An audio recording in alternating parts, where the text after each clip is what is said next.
বং media ডেকেছিল ওর একটা কি উজ্জ্বল 2050 সালের বাবা বলে আমাকে একটা দিয়ে শুট করিয়েছিল। দুইয়ের মধ্যে ব্যবহার কারো ভালো বা ওই যে ওদের সাথে কাজ করে না সবই ভালো। উজ্জ্বলটা একটু পাকা, ও পরিষ্কার বলছি, উজ্জ্বলটা একটু পাকা। উজ্জ্বল ফাঁকা মানে বং মিডিয়ার উজ্জ্বল একটু পাকা, নিজেকে বিরাট মনে করে, চুলটা খালি এরকম করতে থাকে। এটা না, এই কনসেপ্টটা না আমি এইভাবে আমার দেখলে আমার কিছু যায় আসে না। ওর ব্যাড হ্যাবিট যেটা, ও অন্য কাউকে খুব একটা পাত্তা দেয় না। ও যে উজ্জ্বল, ও একটা সামবডি, এটা অলওয়েজ শো করে। বা দেবের সামনে গিয়ে ইন্টারভিউ নিচ্ছে, তখন যেহেতু এটা দেব মানে সূর্য, সেই সময় গিয়ে হ্যাঁ দাদা আপনি এইটা এইটা যেটা করছে, ওই অ্যাটিটিউডটা বডি ল্যাঙ্গুয়েজ। আচ্ছা সুমিত গাঙ্গুলি, ওই জ্যাঠামশাইকে বলছি, তো এতদিন কোথায় ছিলেন আপনি? আপনাকে তো সেই 1900 সালে দেখা গেছে, তারপর থেকে তো আর আপনার হদিশ কোথাও দেখা যায়নি। ও, যেই আপনাকে উজ্জ্বল, বং মিডিয়া উজ্জ্বল আবার প্রথম নতুন করে আবার আপনার মুখটা রিভিল করলো, সবার কাছে আপনার মুখ পৌঁছলো, সে আপনার আবার আসল চেহারা বেরিয়ে গেছে না? আর আগে মানুষকে ছাগল ভাবার আগে, বলার আগে নিজের চেহারাটা একবার দেখেন। তাছাড়া আপনাদের কথা বলতে আর কি বলবো, আমাদের উত্তরবঙ্গটাকে নিয়ে আপনাদের একটু বেশি হিংসা। কেন? আপনাদের টলিউডে কোনো কাজ নেই, কোনো কিছু নেই, যখন কোনো চান্স পেলেন না, বং মিডিয়া উজ্জ্বল আপনাকে একটু চান্স দিয়ে যখন নিয়ে আসলো, তখনই আপনার বাড়ন্ত। তো একটা কথা বলছে উজ্জ্বল, যে কানাকে কানা বলতে নেই আর খোড়াকে খোড়া বলতে নেই। কথাটা একদম, যদি আপনার সেন্স থাকতো তাহলে এই কথাটা কোনোদিনও বলতে পারতেন না, যে ও সুন্দর না বা দেখতে ভালো না, ছাগল। তো আপনার চেহারাটা একটু দেখবেন, তারপরে আরেকজনকে বলতে আসবেন। তবুও তো ওর এত ট্যালেন্ট, আপনার কি বলবো, আর মাথায় কিছু নেই, যার জন্যে আপনি এরকমভাবে অপমান করতে পারলেন। যে ছেলেটার বাড়িতে নিয়ে আসলো, আপনাকে এত আদর আপ্যায়ন করলো, তার বিষয়ে এরকম বলার আগে একটু ভাবতে লাগতো। তো আপনি তো এতদিন, মানে আপনাকে তো সবাই ভুলেই গেছিলো, নতুন করে তখন আপনাকে আবার আপনার মুখটা রিভিল করালো, তখন ঠিক কি বলবো, আর কোনো মানে কিছু বলার নেই। যাই হোক, কি বলবো আর।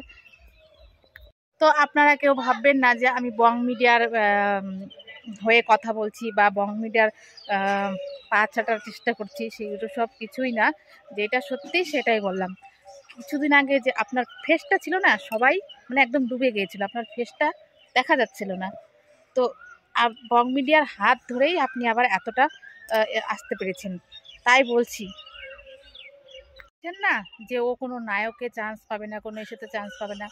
তো ওর নায়কের থেকে কি কম আছে? ওর যথেষ্ট ট্যালেন্ট আছে দেখেই আজকে এত দূর মানুষ ওকে ভালোবেসেছে, এত ভিডিও, ওর এত ভিউজ, এত ফলোয়ার, এত সাবস্ক্রাইবার, এমনি এমনি তো আসেনি। তাই বললাম, চেহারা দিয়ে কাউকে বিচার করবেন না। বং মিডিয়া একদম সুন্দরভাবে ভালো করে বুঝিয়ে দিলেন সুমিত গাঙ্গুলিকে, যে ভালোভাবে মানুষের সাথে ভালোভাবেও বলা যায়, একদম ইনডাইরেক্টলি বলা যায়, একদম ডাইরেক্টলিও যে বলতে হয় না। তাই উজ্জ্বল বর্মন, বং মিডিয়া দেখো, তোমরা বুঝতে পারবে। হ্যাঁ, সুমিত গাঙ্গুলি আমাকে ডিরেক্ট বলেছে যে আমার মুখটা নাকি ছাগলের মতো। প্রথম কথা, সৃষ্টিকর্তা বানিয়েছে এই মুখ, আমি কি করব? সৃষ্টিকর্তা আমাকে যা দিয়েছে আমি তাতেই খুশি। আর একটা কথা বলে যে চুলটা নাকি এরকম করি এরকম করি এরকম করি করি ভাই, ভাল লাগে, সবার একটা পার্সোনালিটি আছে না? এখানে খারাপের কি হলো? বং মিডিয়া উজ্জ্বলে খুব ভাব হয়েছে, ওর সেই ভাব দূর থেকে বিবেচনা না করে একবার পাশে এসে দেখবে, ভালোবেসে ফেলবে। যারা যারা জীবনে মিট করেছে আমার সঙ্গে, তারা কমেন্ট করে দেখি, সত্যি কি ভাব। বন্ধু বান্ধবের মাঝে ইয়ার্কি ঠাট্টা হয়। ইভেন সুমিত গাঙ্গুলি কল করে আমার টিমকে বলেছে, কি বলেছে তোমরা শোনো। ওকে উজ্জ্বলকে বলিস রাগ না করতে। না না, তোমার রাগ করতে পারে বলো। লজ্জায় ফোন করিনি, আমি কিছু বলিনি। কারণ কি বলবো, আর একে ইয়ার্কি মারতে মারতে বলেছি, দেখ আমি মজা করছি, তার ইয়ার্কি মারছি, মজা করছি, সেইটা আমি বললাম যে এই ভাই এটা রেকর্ড করিস নি? আমি এটা বললাম, এটা রেকর্ড করিস নি তো? এটা এমনি ইয়ার্কি মারছিলাম বসে। ওরা যে রেকর্ডিং চালু রেখেছে সেটা আমি জানি না। আমার বোঝা উচিত ছিল যে ক্যামেরার সামনে বসে কথাটা বলছি, যে ক্যামেরাগুলো আছে ওরা যে টিপে দিয়েছে এবং সেটা রেকর্ড করে নিয়েছে এবং সেটা ছেড়ে দিয়েছে। উজ্জ্বলের ছাগল, হ্যাঁ ছাগল এরকম করে, চুলটা এরকম করে, এরকম মজা আমরা সবাইকে নিয়ে করি। আমরা প্রসেদকে নিয়েও করি, দেবকে নিয়েও করি, সবাইকে নিয়ে করি, তাই না? তো সেই মজাটাই করেছে, ওরা জিজ্ঞাসা করেছে, ব্যাস। এবার সেটা যে ওরা এরকম ভাবে চেপে দেবে, এটা অসভ্যতা। আমি বললাম তোরা অসভ্যতা করলি, আমি কিন্তু শোধ নেবো। হ্যাঁ বাবা, ঠিক আছে, রাখছি তাহলে। উজ্জ্বলকে বলিস রাগ না করতে। না না আমি তোমার উপর কি রাগ করতে পারে বলো? লজ্জায় ফোন করিনি, আমি কিছু বলিনি, কি বলবো বলতো। আমার নিজের খুব খারাপ লাগছে, খুব খারাপ লাগছে। এরপরে বলার কিছু আছে, তবে এখানে একটা কথা বলি, ফায়দা সবাই লোটো, এটাই হচ্ছে কথা, বোঝনি? দেখো বস, বং মিডিয়া উজ্জ্বলের পার্টটা এরকম করে কাট করে সোশ্যাল মিডিয়ায় দিলে ভিউজ আসবে, তাই মানুষ দিচ্ছে, ভিউজ পাচ্ছে, মজা নিচ্ছে।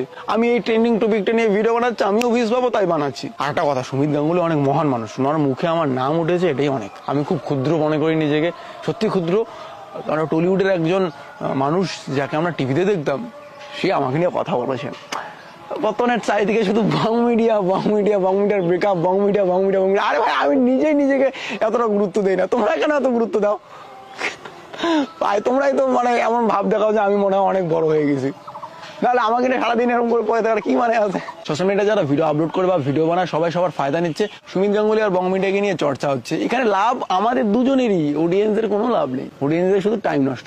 এই সুমিত গাঙ্গুলির সঙ্গে আমার কন্ট্রোভার্সি হয়েছে, এটা 2 বছর পর্যন্ত মনে থাকবে। দেখো, আমি ফ্যাক্ট বলছি, এখানে হয়তো অডিয়েন্সরা এবার কন্ট্রোভার্সিকে একটু অ্যাভয়েড করবে, কিন্তু এটা রিয়েল ফ্যাক্ট। ইউটিউব আজ আছে কাল নেই, বং মিডিয়া উজ্জ্বলে আজকে এরকম ভিউজ আছে, 5 বছর পরে নাও থাকতে পারে, হয়তো এর থেকে আরো বেশি হতে পারে। কিন্তু সুমিত গাঙ্গুলি আর বং মিডিয়ার যে সম্পর্ক, এই ইউটিউবের কারণে নষ্ট হওয়াটা তো ঠিক না। Always love for Sumit Ganguly, always love for Tollywood, always love for Tollywood industry. এই ক্ষুদ্র ইউটিউবারকে যেভাবে তোমরা ডাকছো, ব্যাস ভুল ত্রুটি মাফ করে এভাবে পাশে ডাকো। আমার মতো আরো অনেক ইউটিউবার আছে, তাদেরকেও ডাকো। আমি চাই আমাদের কোচবিহার থেকে, আমাদের উত্তরবঙ্গ থেকে বা বাংলার থেকে অনেক ইউটিউবার অনেক ভালো ভালো জায়গায় যাক। Always salute for YouTube community. আর তোমরা যে কোন বং মিডিয়া উজ্জ্বলে ভাব হচ্ছে, মিথ্যে কথা কোন কারে? 510 মিশি দেখবেন ভালো লাগবে, দূর থেকে বিবেচনা করেন, অঙ্গলে হয়। আরে মনে করে দেখো, একটা ভিডিও বানাতে কোটটাই করতে হবে, বাউন্সার নিয়ে সর্বনাশ ভিডিও বানিয়েছি, এই স্টাইলিশ মারবো, ফকরা সাজবো, ছাপড়ি সাজবো, পাগল সাজবো, বিক্রি সাজবো, তাই বলে কি বাস্তবে আমি তাই? নো বস, রিয়েল লাইফ আর রিয়েল লাইফ টোটালি ডিফারেন্ট। কোনো ভিডিওতে আমাকে অ্যাটিটিউডে দেখলে তাই বলে পার্সোনাল লাইফ অ্যাটিটিউড নয় বস। যদি মনে হয় আমার অ্যাটিটিউড, একবার পাশে এসে মিশে দেখবে, ভালোবেসে ফেলবে। আরে ভাই রে, বডি নাই রে, কোনদিন কায়বা কয় শিখনিয়া শিকুদা বং মিডিয়া উজ্জ্বল কয় কতলা নাম দিবেন রে? ছাগল সুমিত গাঙ্গুলি গোল, এই ঢং মিডিয়া কাঙ্কন সাবড়ি নেও, সবগুলো আমি